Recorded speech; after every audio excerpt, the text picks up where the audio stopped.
Good morning dear students. आज हम physics के अंतर्गत जो 4th यूनिट है उसके अंतर्गत टॉपिक्स हैं, जैसे घूर्णन गतिज ऊर्जा, कोणीय संवेग संरक्षण और सबसे इम्पोर्टेंट जड़त्व आघूर्ण की परिमेय। इन सभी टॉपिक्स को कवर करेंगे। देखिए, घूर्णन गतिज ऊर्जा,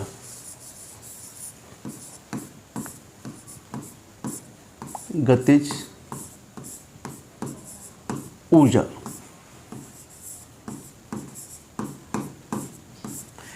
काइनेटिक एनर्जी ऑफ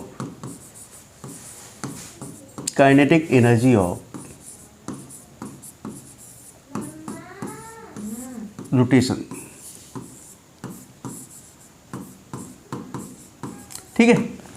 अब देखिए, आप सभी जानते हो, ठीक है, माना कोई m द्रव्यमान का पिंड, यानी कैपिटल M लिख लीजिए। माना कोई m द्रव्यमान का पिंड किसी भी अक्ष के परितः घूम रहा है, किसी भी अक्ष के परितः घूम रहा है।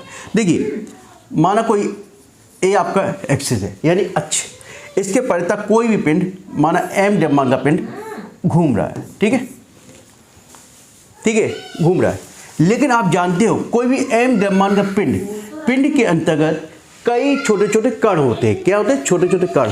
माना कोई m द्रव्यमान का पिंड है, लेकिन उसके अंतर्गत नंबर ऑफ द पार्ट, यानी कि एक्चुअली आपके साथ इंग्लिश में थोड़ी दिक्कत आती है, तो यानी कि आपके नंबर, यानी कि कई कण है ना, कोई पिंड कई कणों से मिलकर बना होता है, यानी नंबर ऑफ द पार्टिकल्स से मिलकर बना होता है। तो M1, M2 इस तरीके से कई पार्टिकल से मिलकर बना हुआ, कई कणों से मिलकर बना हुआ है। अब यदि इस छोटे छोटे कणों की घूर्णन अक्ष से दूरी क्रमशः R1, R2, R3,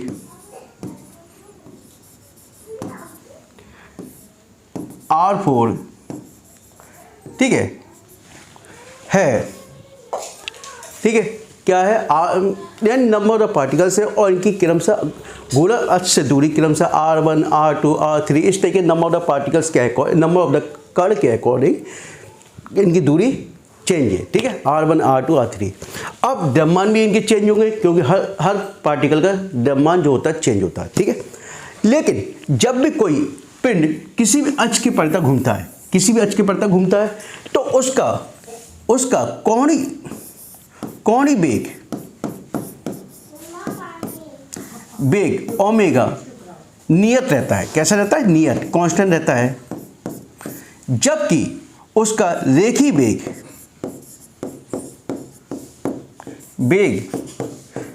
परिवर्तित होता रहता है। क्या होता है? परिवर्तित होता रहता है। ठीक है, इतना समझ में आया? बस आपको अब क्या लिखोगे?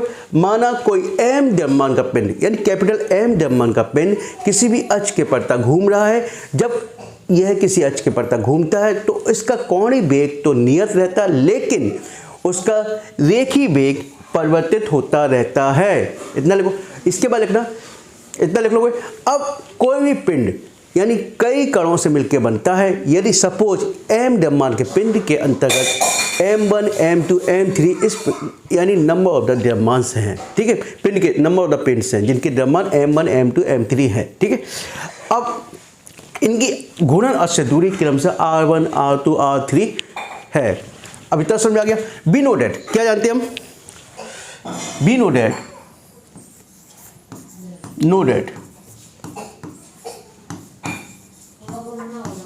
ठीक है, के बराबर क्या होता है बेटा? 1/2 mv²। यही तो होता है। के बराबर क्या होता है? 1/2 mv²। ठीक है, जानते हो ना, काइनेटिक एनर्जी बराबर क्या होता है? 1/2 mv²। यही होता है। अब देखिए, सपोज M1 द्रव्यमान के लिए रेखीय वेग क्या हो गया? R1 omega. ठीक है, M2 द्रव्यमान के लिए रेखीय वेग क्या हो गया? R2 omega. M3 के लिए क्या हो गया रेखीय वेग? R3 omega. ठीक है, समझ में आ गया? इतना समझ में आ गया? तो K बराबर क्या होता है? 1/2 I omega square, sorry M B square equal to M B square होता है। ठीक है बेटा। अब यदि मैं इसको m को क्या मान लूँ, m1 मान लूँ, या तो ऐसे कर लो k1 इक्वल टू 1/2 m। ठीक है। अब m फर्स्ट द्रव्यमान के लिए m1 और r1 ओमेगा, ठीक है, स्क्वायर। तो k1 बराबर क्या हो गया, 1/2 m1 r1 square omega square. ठीक है। इसी प्रकार से k2 द्वितीय पिंड के लिए क्या होगा, यानी दूसरे पिंड वो कण के लिए क्या होगा, k2 बराबर 1/2 m2 r2 square omega square. तीसरे के लिए क्या होगा, k3 बराबर 1/3 m3 r square 3 omega square. ठीक है, इतना समझ आ गया। अब पूरे पिंड की गति ऊर्जा चाहिए, क्या चाहिए, पूरे पिंड की। तो पूरे पिंड की गति ऊर्जा के लिए हम क्या करेंगे, जोड़ देंगे सबको। k बराबर क्या हो जाएगा, k1 plus k2 plus k3 और जितने भी कण हैं। ठीक है। अब जोड़ो उसको, इसको साफ कर दो बेटा, मैं इसको साफ कर देता हूं, है ना। तो k बराबर क्या हो गया, 1/2 m1 r1 square omega square plus 1/2 m2 r2 square omega square. इसी प्रकार से चलता रहेगा, चाहे 3 हो 4 हो कितने भी हो। ठीक है, इस तरीके से n तक चलता रहेगा आपका। अब k बराबर देखिए बेटा, इसमें ओमेगा सब में कॉमन आ रहा है, क्या आ रहा है, ओमेगा कॉमन आ रहा है, ओमेगा स्क्वायर, और 1/2 कॉमन आ रहा है। तो क्या हो गया, m1 r1 square plus m2 r2 square equal to चलता रहेगा। ठीक है। अब देखिए 1/2 ओमेगा स्क्वायर। अब जब ये छोटे छोटे कण हैं वो किससे मिलके बने हैं, पिंड से मिलके बने हैं। तो पिंड क्या हो गया बेटा, पिंड का क्या हो गया, इसको ऐसे लिख सकते हैं हम, समेशन m r स्क्वायर। ठीक है, यानी छोटे छोटे पिंड सबको जोड़ दिया मैंने एक साथ, तो m r स्क्वायर इसको कर दिया। तो इसको फिर हम क्या लिख सकते हैं बेटा, समेशन, ये क्या हो गया, यानी छोटे छोटे कणों से मिलकर बना है। तो इसको हम एक साथ क्या लिख सकते हैं, 1/2 ओमेगा स्क्वायर। ठीक है, इसको चाहो ऐसे लिख लो m r स्क्वायर। ठीक है,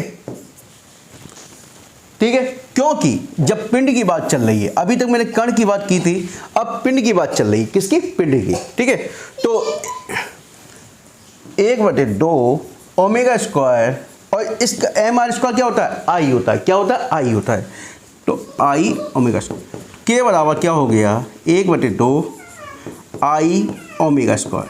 समझ में आ गया बेटा, 1/2 i ओमेगा स्क्वायर। ठीक है, तो इसको i की वैल्यू क्या लिख सकते हैं हम, i बराबर क्या हो गया, 2k अपॉन ओमेगा स्क्वायर। ठीक है, इतना हो गया, k बराबर 1/2 i ओमेगा स्क्वायर। तो i की वैल्यू क्या होगी, 2k अपॉन ओमेगा स्क्वायर। अब कह सकते हैं यदि किसी भी पिंड का कोणीय वेग एकांक है या नियत है, यदि किसी भी पिंड का कोणीय वेग नियत है तो या एकांक है, या एकांक कोई पिंड, यदि पिंड किसी भी घूर्णन अक्ष के परितः गति कर रहा है और उसका कोणीय वेग नियत है या एकांक है, तो उसका जड़त्व आघूर्ण गति ऊर्जा के दुगने के बराबर होता है, याद रखिए। ठीक है, नेक्स्ट, अब नेक्स्ट टॉपिक है कोणीय संवेग।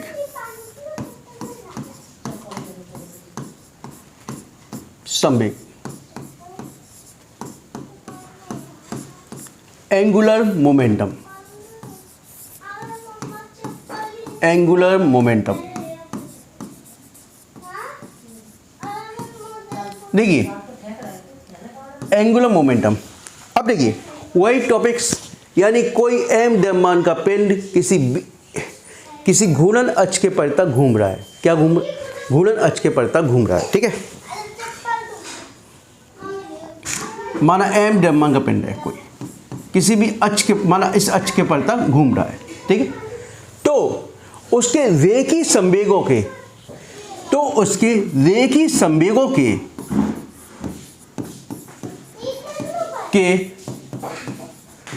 आघूर्णों के योग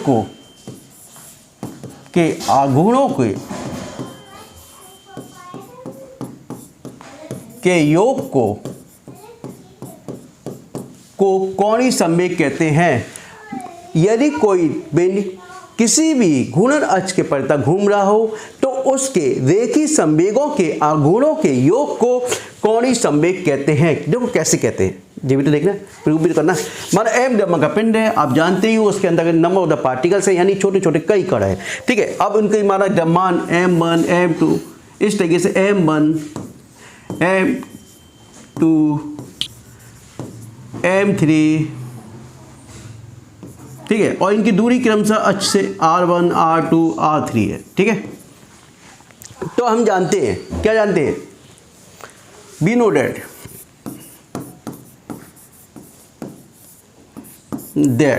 हम जानते हैं कि संवेग बराबर क्या होता है, संवेग बराबर द्रव्यमान इंटू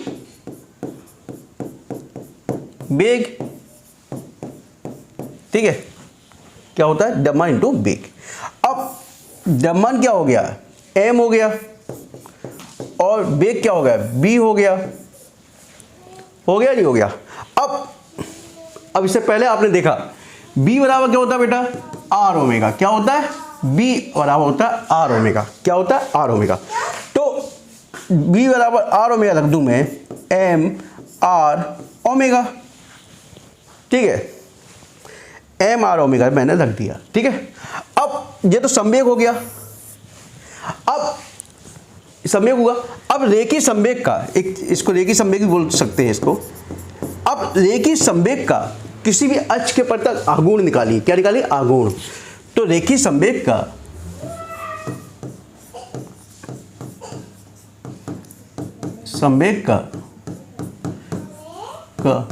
किसी अक्ष के परितः आघूर्ण, किसी अक्ष के परितः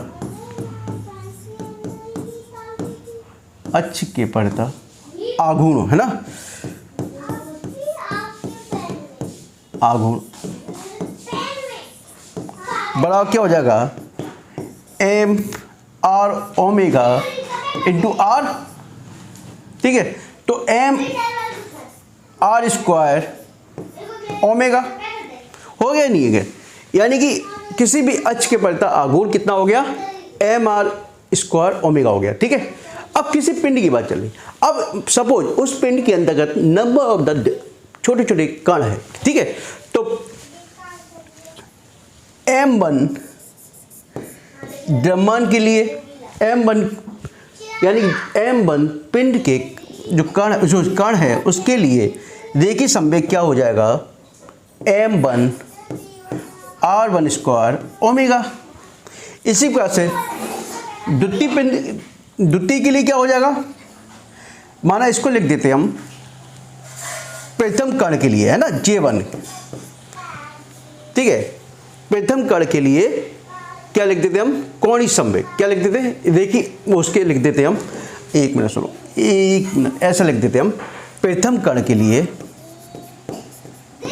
प्रथम कण यानी m1 द्रव्यमान के लिए, m1 द्रव्यमान के लिए, ठीक है, किसी अक्ष के परितः आघूर्ण क्या हो गया, m1 r1 स्क्वायर ओमेगा हो गया, ठीक है। अब इसी प्रकार से m2 कण के लिए क्या हो गया, m2 r2 स्क्वायर ओमेगा हो गया। इसी प्रकार से m3 के लिए क्या हो गया, m3 कण के लिए क्या हो गया, m3 r3 स्क्वायर ओमेगा, ठीक है। कई कण है। अब मैंने क्या कहा था, रेखीय संवेगों के आघूर्णों का योग। अब देखिए हर उसका रेखीय संवेग अलग अलग है, ठीक है, अलग अलग है, ठीक है, क्योंकि m1 r1 स्क्वायर ओमेगा। अब इनके आघूर्णों का योग, अब इनके आघूर्णों का योग क्या हो गया बेटा, m1 r1 square omega plus m2 r2 square omega plus m3 r3 square omega, this चलता रहा। अब इनके आगुणों को, योग को ही क्या कहते हैं, कोणीय संवेग कहते हैं। और कोणीय संवेग को हम J से रिप्रेजेंट करते हैं। किससे? J से रिप्रेजेंट करते हैं। अब इसको ओमेगा कॉमन ले लो, समेशन m r स्क्वायर हो गया। इसको चाहो तो यहीं पर इसको I लिख सकते हैं, या कैपिटल M और R स्क्वायर करके एक स्टेप और बढ़ा सकते हैं। तो J बराबर क्या हो गया बेटा, I ओमेगा। ठीक है, J बराबर हो गया I ओमेगा। समझ में आ गया इतना? बताइए।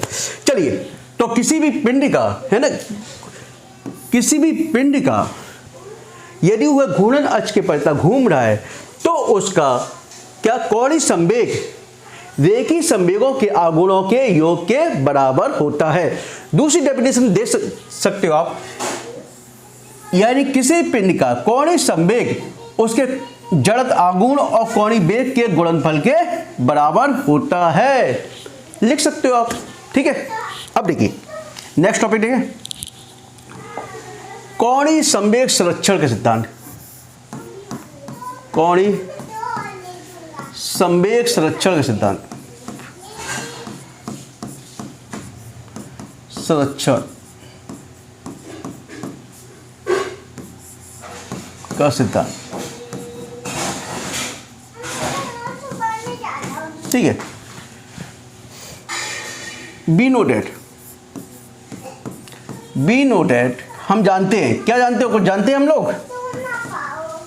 बल आघूर्ण बराबर क्या होता है, टाउ बराबर आई इंटू अल्फा, यही तो होता है। इससे पहले लेक्चर्स में आपने देखा था, बल आघूर्ण बराबर क्या होता है, जड़त्व आघूर्ण इंटू कोणीय त्वरण, यही होता है। अब अल्फा बराबर क्या होता है बेटा, D omega upon D T. पापा गिलास पे फ्राई को लगा लिया। एक मिनट ठीक है, alpha D omega upon D T. तो इसमें वैल्यू रख दीजिए टाउ बराबर आई अल्फा, अल्फा की जगह क्या रख दिया मैंने, D omega upon D T. इसको मान लीजिए इक्वेशन 1 मान लीजिए। ठीक है, अब बी नोटेड हम जे ये भी जानते हैं, जे बराबर क्या होता है, आई ओमेगा होता है, नहीं होता, इससे पहले निकाला अभी हमने, जे बराबर आई ओमेगा। तो जी क्या, कोणीय संवेग बराबर आई ओमेगा। ठीक है, और कोणीय संवेग की दर, कोणीय संवेग की दर निकालेंगे हम, संवेग की दर। ठीक है, जे है कोणीय संवेग बराबर,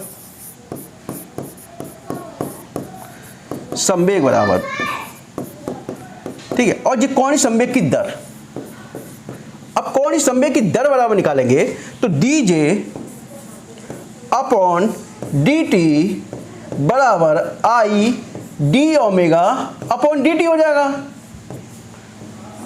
ठीक है, इतना आगे समझ में आया। अब देखिए आई D omega upon D T किसके बराबर है, टाउ के बराबर है। किसके बराबर, तो put the value of I D omega D T in equation first.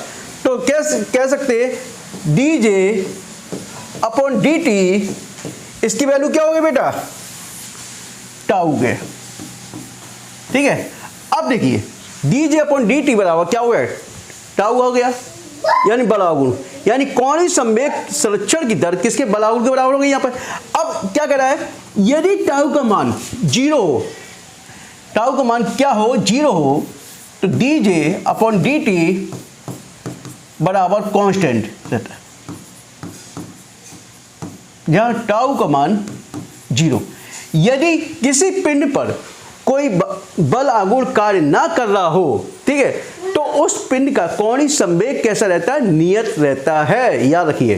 तो D J upon D T बराबर क्या रहता है, कांस्टेंट। यदि किसी पिंड पर कोई बल आघूर्ण नहीं कार्य कर रहा है तो उस पिंड का कोणीय संवेग नियत रहता है। कैसे, आपने देखा कोई भी तैराक है, यानी स्विमर है, तैराक है, जब ऊपर से छलांग लगाता है पानी में कूदने के लिए या नदी में कूदने के लिए, तो अपने हाथों को यानी कि अपने शरीर को झुका लेता है।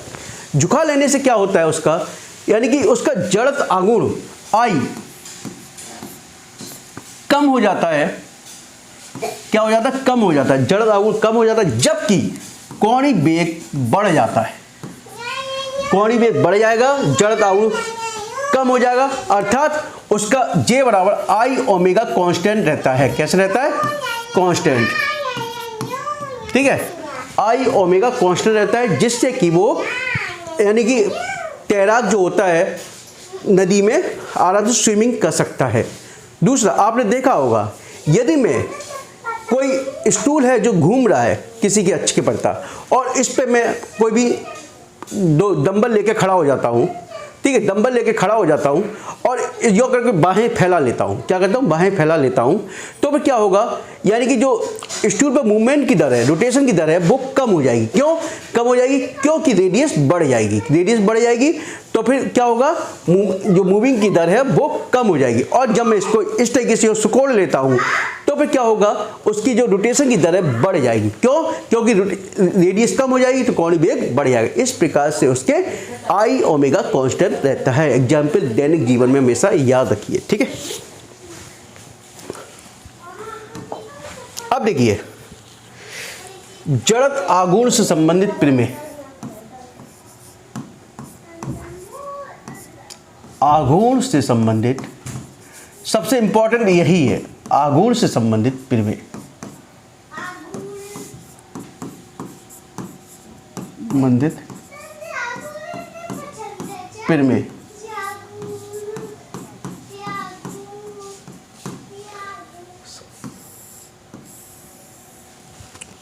देखिए पहली देखिए इसमें है दो प्रमेय है। एक है समांतर अच्युत,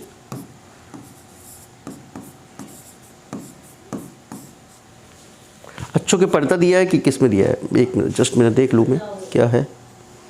समांतर अच्छों की प्रमेय है ना।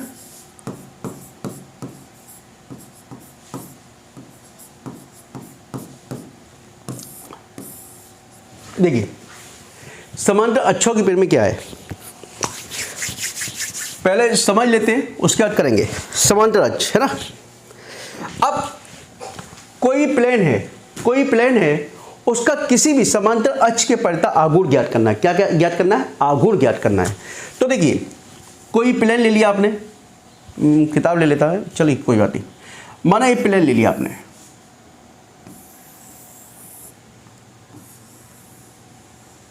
ठीक है, ये आपने प्लेन ले लिया आपने। अब इसका द्रव्यमान केंद्र कहां पर है? इस बिंदु को मैंने सी मान लिया, ठीक है, सी मान लिया इस बिंदु को। ये देखिए अब इससे आर दूरी पर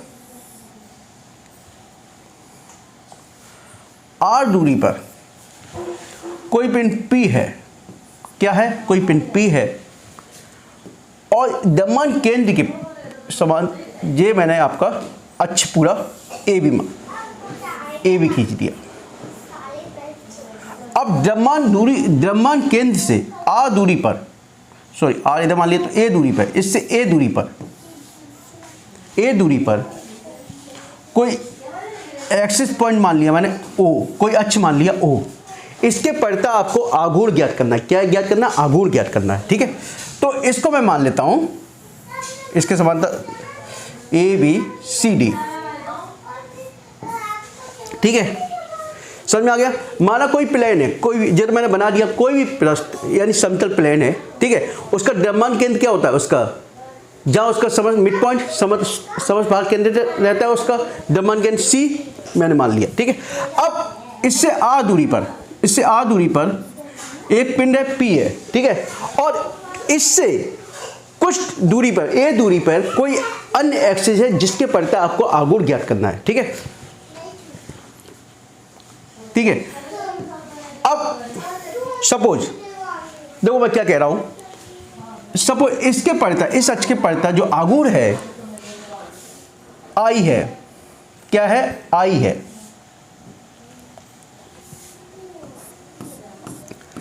माना, ठीक है, माना किसी पिंड का, ठीक है, जो कि CD यानी कि जो अक्ष के पड़ता घूम रहा है उसका आघूर्ण मैंने मान लिया I है। क्या मान लिया? I। जबकि जो पिंड है उसका द्रव्यमान केंद्र के यानी कि उसको द्रव्यमान केंद्र से मिलाने वाली रेखा के समांतर जो आघूर्ण है, अक्ष के समांतर आघूर्ण है, इसको मान लिया मैंने ICM। क्या मान लिया? ICM, centre of moment of inertia. ठीक है। अब इन दोनों यानी कि इन दोनों अक्षों के बीच की दूरी और अब देखिए, यानी कि जो पिंड है उसका द्रव्यमान मैंने मान लिया m। क्या है द्रव्यमान? m है, m, और इन दोनों अक्षों के बीच की दूरी a के वर्ग के गुणनफल और इसके योग के बराबर होती है। अब देखो क्या हो गया, किसी भी समतल अक्ष, अब जी क्या कहता है, समांतर अक्ष की थ्योरम क्या कहती है? समांतर अक्ष की थ्योरम क्या कहती है? किसी भी समतल का किसी अक्ष के परिता, है ना, किसी समांतर अक्ष के परिता जड़त आघूर्ण उस पिंड का द्रव्यमान केंद्र से मिलाने वाली रेखा के समांतर अक्ष, इसके समांतर आघूर्ण, यानी कि उस केंद्र से मिलाने वाली समांतर अक्ष के परिता आघूर्ण, ठीक है, समांतर क्या? AB के परिता आघूर्ण, इसको मान लिया मैंने IC। ठीक है। तथा दोनों अक्ष की दूरी के बीच की दूरी, दोनों अक्ष के बीच की दूरी A, और द्रव्यमान यानी कि दोनों अक्ष की दूरी के वर्ग और द्रव्यमान के गुणनफल और इन दोनों के योग के बराबर होती है। ठीक है, समझ में आ गया? दोबारा देख लो, थोड़ा कंफ्यूज मत हो जाना। ठीक है। किसी भी समतल अक्ष पर किसी बिंदु का या किसी पिंड का जड़त आघूर्ण उस द्रव्यमान केंद्र के से मिलाने वाली समांतर अक्ष के परिता आघूर्ण, देखिए समांतर अक्ष के परिता आघूर्ण ICM मान लिया, तथा उस द्रव्यमान और दोनों अक्ष के बीच की दूरी के वर्ग के गुणनफल और इन दोनों के योग के बराबर होती है। ठीक है। अब देखिए इतना आ गया। अब मुझे ए भी तो निकालना होगा।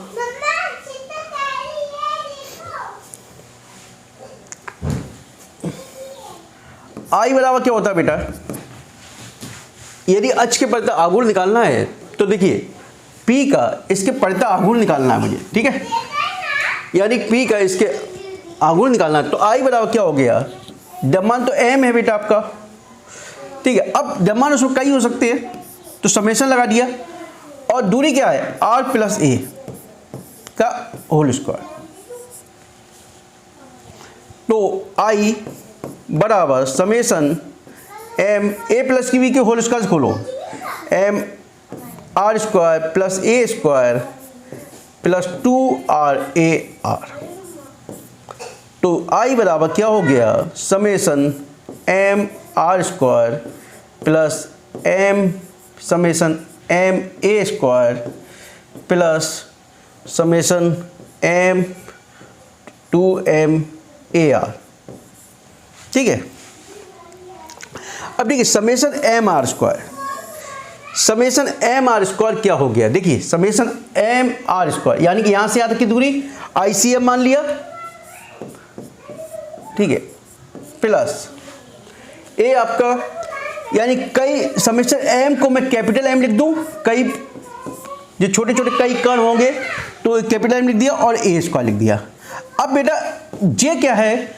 जो किसी भी अक्ष के पर यानी द्रव्यमान केंद्र के परिता गुजर रही है। कैसे? द्रव्यमान केंद्र, और द्रव्यमान केंद्र के परिता जस्ट उसके क्या हो जाता है? आघूर्ण 0 हो जाता है। तो ये 0 हो गया। तो I बराबर क्या हो गया? ICM + MA²।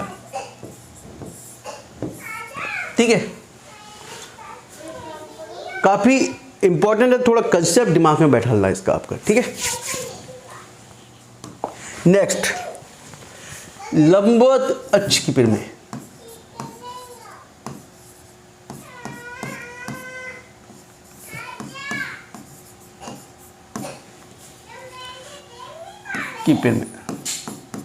अब देखिए इसके लिए मुझे एक कुछ चाहिए होगा मुझे। एक मिनट में अभी बताता हूँ आपको। सपोज ये आपका क्या है, कोई बोर्ड है। आप जानते हो जी क्या एक्स एक्सिस है, क्या है एक्स एक्सिस है, ठीक है। और इसके सामने क्या हो, इसके ऊपर क्या होगा, वाई एक्सिस होता है, इतना जानते हो। जबकि यो क्या होगा, ये जेड एक्सिस है, क्या होगा जेड एक्सिस। यानी 3D जो फोटो हम इमेजिन करते हैं तो उसमें क्या एक्स एक्सिस आपका ये हो गया, देखिए एक्स एक्सिस तो जानते ही हो ना, वाई एक्सिस ऊपर परपेंडिकुलर, जेड एक्सिस आपका, बस इतना आपको समझना है, ठीक है। इतना समझ में आ गया, एक्स बाई जेड, ठीक है, 3 एक्सिस हो गए, समझ में आ गया। अब देखिए, अब ये देखिए एक्स एक्सिस, वाई एक्सिस और जेड एक्सिस में एक्स के परपेंडिकुलर कौन सा है, जेड एक्सिस है, कौन सा, जेड एक्सिस है, ठीक है। अब देखिए जेड एक्सिस जो है, ठीक है, जेड एक्सिस जो है उसके पैरेलल में जो दोनों एक्सिस रहेंगे, कौन से, एक्स और वाई, यानी जेड एक्सिस के पैरेलल में एक्स और वाई रहेंगे। लेकिन एक्स और वाई आपस में कैसे हैं, परपेंडिकुलर हैं, कैसे हैं, लंबवत हैं, ठीक है। लंबवत अक्ष के पड़ता फिर में क्या कहती है, देखिए पहले दोबारा समझ लो, ये एक्स है, ये वाई है, ठीक है, और ये जेड एक्स, समझ में आ गया।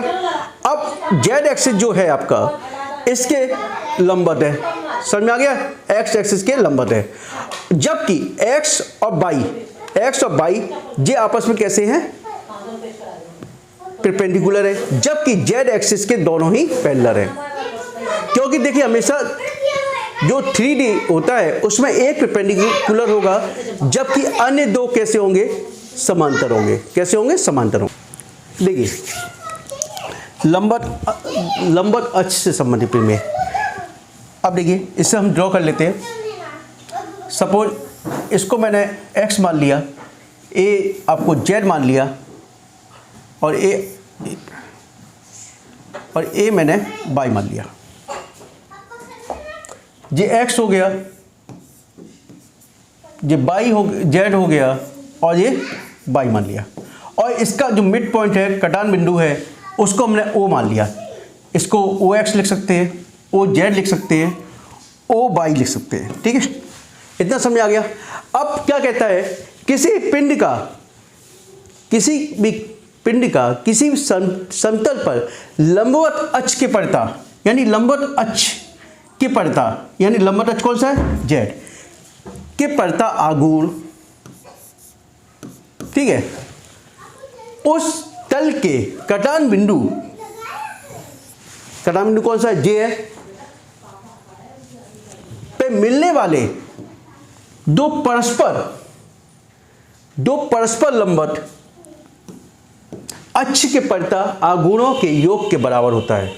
तो दो परस्पर, ये दोनों आपस में परस्पर कैसे हैं, लंबवत है। अब इनके आघूर्ण कौन से हो गए, आई एक्स, दूसरा क्या हो गया, आई वाई हो गया।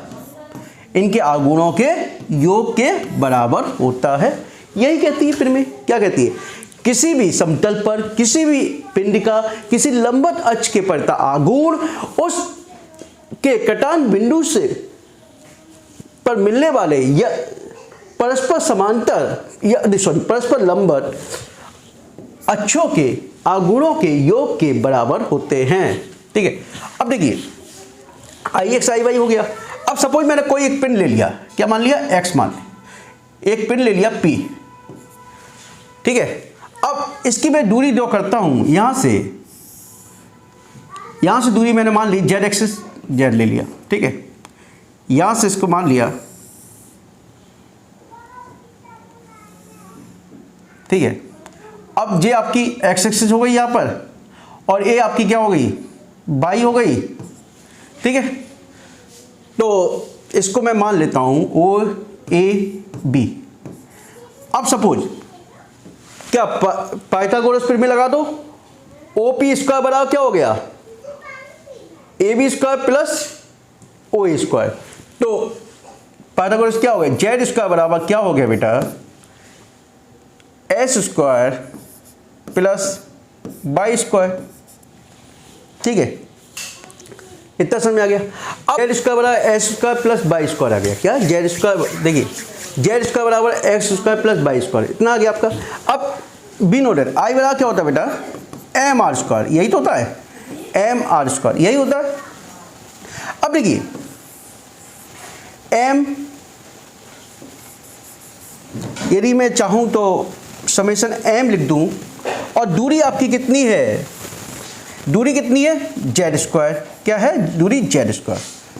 आई बराबर पी की दूरी क्या है, चाहो जेड मान लो या आर मान लीजिए, तो एम आर स्क्वायर हो गई नहीं हो गई, या इसको, तो ठीक है चलो मैं इसको आर मान देता हूँ क्योंकि इसको आपको आसानी रहेगी तो समझने में, ठीक, आर इसे मान लिया तो ये आर स्क्वायर, ठीक है, तो इसको आर स्क्वायर हो गया, ठीक है। अब देखिए आर स्क्वायर कितना है, x square plus y square, तो आई बराबर क्या हो गया, summation M x square plus y square, तो आई बराबर क्या हो गया आपका, खोल लीजिए, summation M x square plus summation M y square, ठीक है। अब एम एक्स स्क्वायर देख ही रहे हो क्या है, एम एक्स स्क्वायर देख रहे हो क्या है, ओ एक्स के पड़ता, ओ एक्स पे, तो किस अक्ष के पड़ता हो गया, ओ एक्स के, तो आई एक्स, एम बाई देखिए किसके हो गया,